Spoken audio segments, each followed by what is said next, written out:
Well, thank you, Lawrence. Father, ladies and gentlemen, in addition to Joanna Bogle, you also have a kind donation in the form of a bad cold, so I'm extremely sorry about that. And if I stop in the middle and splutter into a handkerchief, you will note that's simply that I'm donating you my cold, which in a sort of ghastly way is quite nice of me. I wanted to tell you about Sue Ryder, because she was one of the most remarkable women of the 20th century, and as you've heard, we're marking her centenary in the 21st. And she was a person who always intrigued me, partly because, like I imagine many of you, I associated her name with charity shops. You will have seen them all over the place, and that peculiar, slightly sour smell of other people's clothes and things that you don't want for sale, including unwanted bath salts. Reminding me always of that lovely poem, you know, of John Betjeman about Christmas, bath salts, and inexpensive scent, and hideous tie, so kindly meant. All at a Sue Ryder charity shop. So there was that, and then her symbol, the symbol of her shops, I don't think they do it anymore, but it was a sprig of rosemary for remembrance, and there was this sort of connection with, I don't know, the Second World War. Somewhere there was always the, Joanna, you ought to find out about her sort of feeling. So when I was approached by the Baroness Ryder of Warsaw Trust, and they said it's her centenary coming up, and although she'd written her autobiography, they felt that there was room for a proper biography. I was tweaked, and I originally said no, like you do, because apart from me else, I don't want to be told what to write. It's like school, you know. But I was tweaked by it, so I started to find out, and then I got hooked. She was a most remarkable woman. She was born at the beginning of the 20th century, and that's the point, I'm being vague, because she went on telling everyone it was 1924. Unlike most women who, when they reach a certain age, like to pretend they're a little younger, she always pretended she was a little older than she was, for the very good reason that at the age of 15, that's 15, she volunteered for and was accepted by the First Aid Nursing Yeomanry. This is in the summer of 1939, from which the ranks of SOE, Special Operations Executive, chaps who were parachuted into occupied Europe at the height of the Second World War, were drawn. Now, she wasn't parachuted in, but she volunteered for First Aid Nursing Yeomanry, and it was from these girls. They tended to be sort of upper-class girls, because during the First World War, when the First Aid Nursing Yeomanry was first created, you brought your own horse. You sort of get the idea. Now, it was a bit different by the summer of 39, but there was a sort of you know her and she knows you and we all know each other feeling, which at its best could engender a certain real trust. At its worst, it could be rather silly, but SOE was created in order to drop people behind enemy lines. While they were doing their training in Britain, you had to have people on whom you could completely rely. And the young women of the First Aid Nursing Yeomanry, under the guise of first aid and so on, did everything that was necessary for these people. While these chaps and women were learning all about parachuting and so on, these girls would be producing all the food they needed and the accommodation they needed and helping them with their, you know, training alongside them, if you like, and so on, running the whole show under the mask of looking after some chaps. Do you see what I mean? It all looked so terribly innocent and unimportant, and oh, there were some people at a conference sort of thing, knowing that they would never blab. And one of the things that's funny and made it difficult writing the autobiography, the biography, is they never did blab. I remember it back in the 1970s and 80s when I was first writing rather different history, but getting interested in these areas. You met people who said, oh no, I was doing something different in the war, and they were working at either Bletchley Park, you know, code breakers, they never mentioned it, or one of these secret places. And yes, they just never spoke. They were complete reliability, but it was pretty harrowing stuff, because in the case of Sue Ryder, she worked for the Polish section. And whereas if we, you and I were not born, but if Britain parachuted people into France, there was a reasonable chance they'd link up, because by radio and all that, with the French resistance. And in due course, there would be the invasion, D-Day, and liberation. In Poland, it was not so. they were likely to be captured not only by the Gestapo, but also by the KGB, the NKVD. And as we know, in the end, they were not liberated by the Western forces. Throughout the rest of her life, Sue Ryder carried in her heart a feeling, a very strong one, about the Poles who she had helped train, care for, prepare, driven to the aircraft with their flask of coffee. Everything had to be not British. The coffee, the flask, everything, the label on the underwear, everything, in case you were captured, had to be something that would not show that you were in Britain. And never heard from them again. Bods, they called them. That's very 1940s. You dropped off the bods. And she carried them in her heart, and everything she ever did was in their memory. At one point, during the Second World War, after Britain had landed on the Italian peninsula and were working their way up and all that, and it was clear that victory was going the right way, she and others, having finished their work, well, they don't know if they'd finished it, but they were suddenly posted. That was wartime too. You're being posted abroad. Hurrah, they thought. The victory parade in Warsaw, and she describes in her autobiography how they readied their good, best uniforms, which of course they very rarely wore. They were wearing wartime uniforms, which were beautiful overcoats with scarlet linings and scarlet cuffs, for the victory parade in Warsaw. And there never was one, because, you know, the Western Allies effectively handed over Poland at the Yalta Conference to the Red Army. Now, there's an awful lot more to the story than that, because everything about Sue Ryder is amusing, including her rather charming descriptions of her childhood, that completely vanished Britain where families like hers lived in great discomfort and very modestly in a large, cold country house with great formality, great tenderness and love within the family, a sense of abiding sorrow of a brother who'd been killed in the Great War, and very little dosh because her father didn't like to collect the rent from his impoverished tenants and eventually went bankrupt. The whole story has a sort of vanished Britain, and being the age I am, I have just a sort of folk memory of that on the edge of my own memory and family stories. After the Second World War, Sue Ryder, finding herself in Italy, remember she'd been posted there, was transferred to relief work, and initially this was funded by the United Nations, and then latterly by the Girl Guides, International Girl Guide Federation. So there's one of the things I tracked down was a baffling picture of her in Girl Guide uniform, clearly in her 20s. And I thought, well, you know, they made you leave at 14, didn't they? I speak as a former patrol leader of the 8th Karshalt, and I've had my moments of glory too. And I was baffled, and so was everybody else, especially the people looking at the illustrations to the book, until I found out that relief work was partly funded by the Guides. When that money ran out, Sue Ryder says in her autobiography, I saw no reason to stop relief work, so I carried on. With what money? Well, there wasn't any, really. Her father had left a little bit. Her mother, now widowed, needed a home, so Sue had a home in the cottage her mother bought and so on. But she simply carried on, initially alone. She had this feeling about Poland, and she helped in particular a group of people who most people in Britain just didn't really care about. I mean, they would be sorry for them, but they didn't care about them. Poles liberated from concentration camps, especially young men, trying to find their way home, who would fall foul of the law because they stole from a farm or even got into a fight, and were then handed over to the new post-Nazi German authorities under Allied command and ended up in a German prison. Speaking very little German and no Polish, Sue Ryder would fight on these chaps' behalf and try to make people see that it wasn't fair and that these men were cruelly treated, and they were often only boys. And as I said, released from Auschwitz and trying to head east towards, Warsaw or Krakow. Right at the bottom of everybody's list, if you understand me, of people that needed help. But she did help some of them. I've got the stories in my book. Then it extended and extended, and she started caring for people from Eastern Europe, particularly concentration camp victims, people who had survived the Holocaust. Some of them had really gone mad. Some of them had what we would simply say bluntly, serious mental health problems. And she persuaded people in Britain that they could come for a relief holiday.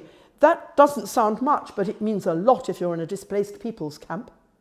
And you might get some love, some care, some humanity, and time in which you could say to somebody who would really listen, where you thought your relatives might be, where you'd last seen, don't you think? Perhaps also in freedom. She became quite famous. She was still only a shrimp of a girl. And one of the things that's absolutely fascinating is that while she was still in her 20s, she had founded the Forgotten Allies Trust, old-fashioned word. And in the 1950s, still only young, she was featured on the New Thing television on a program which actually I just remember when it was much older, but this was in its early days, called This Is Your Life, about this remarkable young woman who'd done this extraordinary thing. Well, by now it had been extended. She saw all sorts of other needs. And over the next years, she founded, you name it, care homes for the very gravely handicapped, relief for refugees long-term as well as short-term, and persuaded all sorts of people to help. On one occasion, she brought a lot of people over from Eastern Europe, and remember it was under communism. They couldn't wait to have just a week in Britain. Billy Butlin, who ran holiday camps, said, free ticket to my holiday camps with swimming pools and so on. All sorts of people said free admission to, you name it, to Tower of London and so on. And on one occasion, she couldn't get the accommodation she needed. It hadn't been finished, the big old house she was renting. So she told the Rotary Club of, somewhere like Weybridge or something, and they said, we will put these people up in our own homes. She had this way of just opening other people's hearts as her own was opened. She'd been brought up a very high Anglican. Her parents were very good friends with the remarkable Father Hope Patton of the Anglican shrine at Walsingham, and at some point, and I wasn't able ever to track it down, she became a Catholic. It's clear it wasn't an enormous leap, it was a development, and it's quite likely, I think, it was under the influence of these Polish men, whom she enormously admired for their courage. She was a very devout woman, and one of the things that's very attractive is that she wore this in a very cheerful way. You know, that repellent sort of person, excuse me, it's time for my rosary now. Not at all. Mass every morning, usually at some ghastly early hour, you know, and discreet and unfussy, but always. There was something large about her that she was always giving out to others. And she famously dressed always from her own charity shops in the nicest possible way, and her own idea of life was quite modest living. Well, at one point, somebody suggested she might like to meet Group Captain, as he was then very much called, Leonard Cheshire, who'd been Britain's most decorated Royal Air Force pilot and, given the way things moved in the Second World War, was still quite young when he was promoted to Group Captain. Of course, an enormous number of young men who served actually flying in the Second World War were killed. The death rate was extremely high, flying over captured territory. I must add just in brackets here that I'm fascinated because my own uncle was killed serving with the Royal Air Force, Volunteer Reserve, and just 2 years ago, some people from a museum in Holland found his aeroplane in a lake in Holland, and this ended up with me. I was born long after the Second World War, and my sister, ditto, going to Holland, and they've unveiled a statue of Uncle John in a Dutch park. Isn't that sweet? Makes you go gulpy, doesn't it? And there was a wonderful ceremony just 2 weeks ago. Barbara and I were also invited to this, where they finally buried the remains of my uncle and his crew. This was the British bit. The Dutch had already done their bit with the statue a year or so before. And there was a superb burial. The Royal Air Force were not going to be done by the Grenadier Guards, who'd shown the way you do it in that magnificent royal ceremony. And they folded up the Union Jack and gave it to my sister. That's going to be a family heirloom for always. So Leonard Cheshire was a name one knew. Anyway, he was now running homes for the elderly and the gravely sick, terminally ill. It was suggested that, the two might meet. So they did. He was redoing an old house. This is something Sue Ryder did. You acquired a big, shabby, falling down house. Famously, one of hers had a tree growing up through it, which had to be removed before they could turn it into an old folks' home. And he was doing something similar. And the grounds were locked and so on. This didn't stop Sue Ryder. She climbed over a wall or something, the sort of thing she did. And they met in the kitchen. He'd heard of her, she'd heard of him, and he asked if she'd like a cup of tea. No, she was all right, thanks. She was famous for this. I don't mean she showed off, but a lady described driving through Poland with her, and Sue at one point, finally, they set off at 4 a.m, finally said, now we'll stop for breakfast. Good, this lady thought, bacon and eggs, freshly brewed coffee, croissants perhaps. It was Poland, maybe they'd have some nice Polish rolls. And Sue Ryder produced a banana. So she was a bit like that. Anyway, they met in the kitchen, not over a cup of tea, and they clicked. As you will know, because this became famous, they married. They married in India because Cheshire had just started some work in India, a colony for what would then be called a leper colony. This was in the 1950s, Hansen's disease, which we are beginning to control. They've got the drugs to control it, but you have to get the people there and give them the drugs and care for people. And also in India, there's still a certain prejudice against people with this disease. There's centuries of tragedy associated with it. So they went to get married in India, partly to get away from the immense publicity. Both were now quite famous.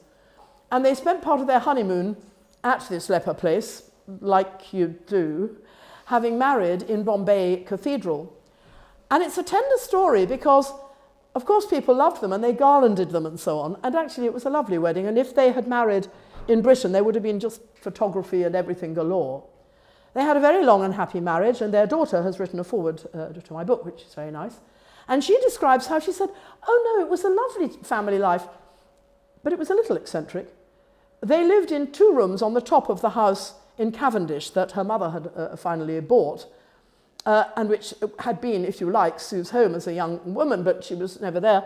And it had been extended, and they had 2 rooms on the top with a small bit on the landing with a table where they could eat their meals. And their daughter said, oh, but you've no idea, we had the run of the grounds and all the people living there loved us, and we had the best time ever, the most fabulous childhood. She also remembered that, of course, her parents were away a lot. They had a girl who looked after them and a nanny, But she said when they were there, it was all ordinary. Dad did the washing up, did the school run. And I have to say, she's a delightful woman, a doctor, married with children of her own. So whatever Sue and Leonard did, they certainly provided their children with a very happy, secure home and shared with them a sense of service and a completely unpretentious life in the middle of very considerable fame. By the end of her life, Sue Ryder had founded a great many homes and, with her husband, a great many more, not only in Britain but overseas. And while I was working on the book, in a rather irritating way, the Lady Ryder of Warsaw Trust wanted me to include a whole section on the projects that currently still exist across the world. And I found that extremely annoying. You had to keep updating and emailing and updating and phoning, and they'd send you more information. But I'm glad we did include it because it's very remarkable. She is known and loved across Poland.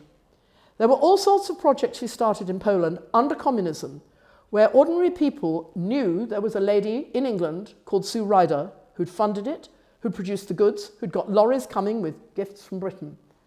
And the communist government sort of pretended it was a sort of communist thing. And everyone knew it wasn't.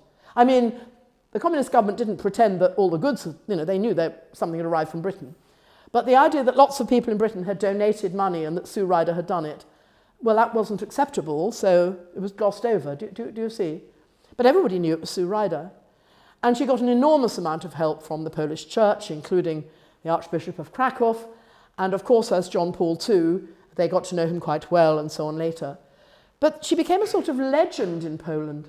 And then, when she was really very famous here, she got an OBE, This Is Your Life, and towards the end of her life, in late middle age, she was made Baroness Ryder. She was offered a seat in the House of Lords and made history by being the first peer to take the name of a foreign city to take her seat in the Lords. You need to know this for when you're given your peerage. You are lady whatever of your town, you see. She got special permission to do this and made history. I think they had to pass a special law. I'm not quite certain of that, but anyway, she made history. And she took her seat in the Lords and was forthright and outspoken, absolutely clear that you do not kill people who are old and sick, especially when they want to be killed. You give them life and hope and care. You do not kill unborn children, especially if they're coming at a difficult or inconvenient time. You don't even talk about it, because aborting a child is a tragedy for everyone. But you do, at cost of inconvenience to yourself, give the young mother the care, love, and practical help she needs. You do not say that 2 men can get married. They can't. You do not give children to people because they want them as a sort of trophy to sort of prove their own relationship. You uphold Christian standards. To the end of her life, she lamented that prayers in hospitals at the beginning of each day in a ward as a nice way to start the day had been abandoned. She thought this had done something cruel to the culture within a hospital, and I'm not sure she was wrong about that. She wrote in a very forthright way about the role that Christianity plays in common culture without ever being cloying about her own faith. It was clear where she stood. But she didn't say, I have always personally in my life. It was much more, this is what has created a civilized country. Will we abandon it? People who work in the Sue Ryder shops find it fun because hers was a can-do mentality and that still lingers. One of the things that I think saddened her towards the end of her life was there was a division in her organisation. It does happen. And the way she did things was beginning to feel rather old-fashioned. Very thrifty, you know, lots of used envelopes and make do and mend. There was a need for some professionalism. And all of us as we get older, this doesn't apply to you, but it's beginning to apply to me, begin to realise that long-acquired skills have given way to new ones. You see, I remember things like carbon paper. That's how we made copies before the internet. You see, before the internet, there were things called typewriters. Well, you get the picture. Sue Ryder, her organisation did need to update, but it saddened her that much of what she had sought to do, including a certain thriftiness, was somehow abandoned. And I'm not sure she was entirely wrong, but life moves on. The Lady Ryder Trust was founded partly to commemorate her and partly to carry on her work in some of the ways that she would have wanted, but there's a good relationship between them and the Sue Ryder organisation. Next time somebody tells you that Catholic women are oppressed in the church, Catholic women aren't allowed to do anything, Catholic women are bossed around by men, Catholic women don't initiate anything, and no Catholic woman has ever really played a major part in public life, tell them, A, they're talking complete rubbish, and second, tell them to read my book about Sue Ryder.